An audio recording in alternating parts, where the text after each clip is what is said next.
이번 이야기는 3.1절 특집 우리나라 역사 관련 괴담과 진실된 이야기. 두 번째 이야기, 하시마 섬입니다.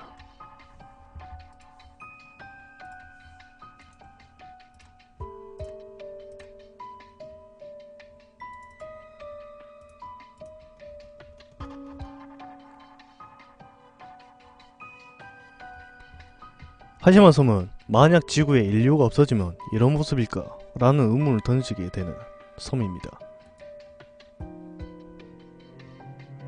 외부와 철저히 고립된 섬. 저번 면적과는 달리 빽빽하게 들어찬 건물과 공장들, 그리고 지금은 아무도 살지 않는 이 섬. 버려진 섬이지만 사진에서 느끼지는 알지 못할 분위기에 사진을 계속 보게 되는 섬입니다.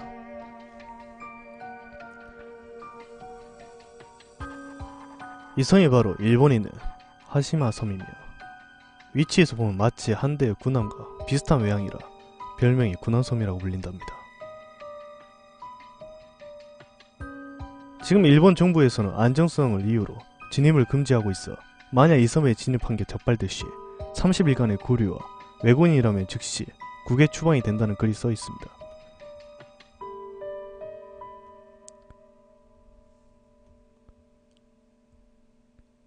(2007년) 일본 구구단체와 지방시는 나가사키현 부근에 있는 어떤 외따섬을 유네스코 세계문화유산으로 지정하라는 요구를 합니다. 일본 발전에 지대한 영향을 끼친 섬이자 역사적으로 의미 있는 섬이라는 이유를 들면서 말이죠. 그것은 바로 하시마 섬입니다. 지금은 사람이 살지 않는 무인도 하시마 섬. 과연 그 섬이 주목받는 이유는 무엇이었을까요? 1810년 한 어부에 의해 발견된 하시마 섬은 규모가 그리 크지 않는 작은 섬입니다. 그런데 1890년 한 남자가 이 섬을 거액을 주고 삽니다. 우리에게도 친숙한 미츠비시 중공업의 이와사키 야노스케입니다. 그는 무인도였던 섬을 흙과 돌로 메우기 시작하였습니다. 그리고 섬의 규모는 점점 커져갔죠.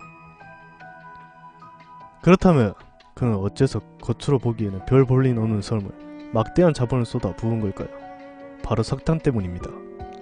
하시마 섬 주변에는 다량의 석탄이 매장되어 있었는데 그 석탄을 채굴하기 위해 하시마 섬에 해저 탄광을 만든 것입니다.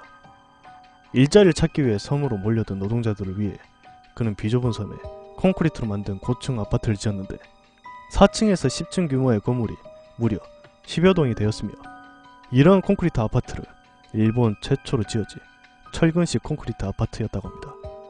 섬은 나날이 번창해가고 일본 역사상 가장 많은 채굴량을 기록하며 일본의 근대화에 중심적인 역할을 했습니다. 그리고 1960년 무렵에는 6,000명 가까운 인구가 몰리면서 헥타르당 850명이 거주하였고 세계의 가장 높은 인구 밀도를 기록했습니다.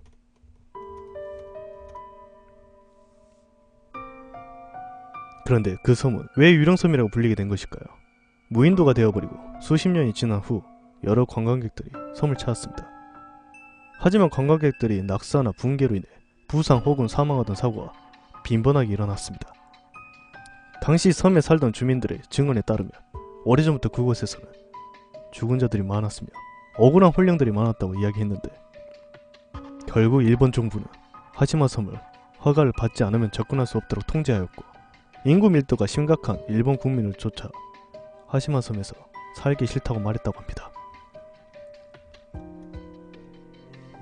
그런데 놀라운 문서가 공개되었습니다. 그것은 당시 하시마 섬에서 화장된 사람들의 정보가 기록된 화장 기록서였는데, 일제강점기의 강제 동원 사례를 조사하다 대한민국 진상규명위원회는 발견된 문서를 통해 당시 하시마 탄광에서 일하던 대부분이 강제징용된 조선인 노동자들이었다는 걸 밝혀냈습니다.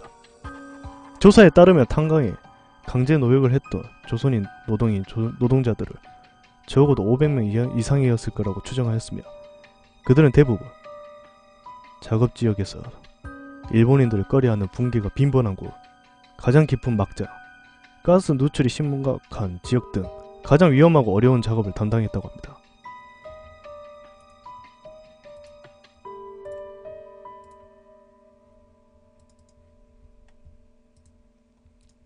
하지만 일본은 전쟁에서 패전한 후 조선인 노동장들이 존재를 감추기 위해 관련된 문서를 모두 속학하고 1945년 10월 살아남은 나머지 조선인 노동자들을 공식적으로 철수시켰습니다.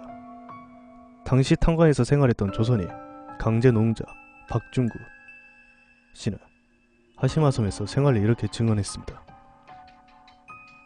그 섬은 높은 방파제와 거센 파도로 탈출할 엄두조차 낼 수 없었던 그야말로 생지옥이었다.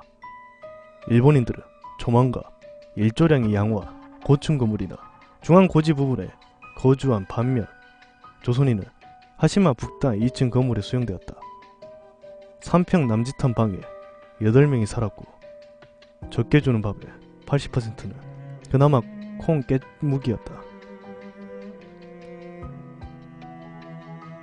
규명위원회는 하시마 섬의 위령비 아래 명단에 없는 다른 수많은 조선인의 유거리 패전 후 학살당하며 매장되어 있을 것이라는 주민들의 증언을 토대로 합동조사를 요구했지만 일본 정부는 이를 굳고 부인하며 하시마 섬에 대한 조사를 허락하지 않았습니다.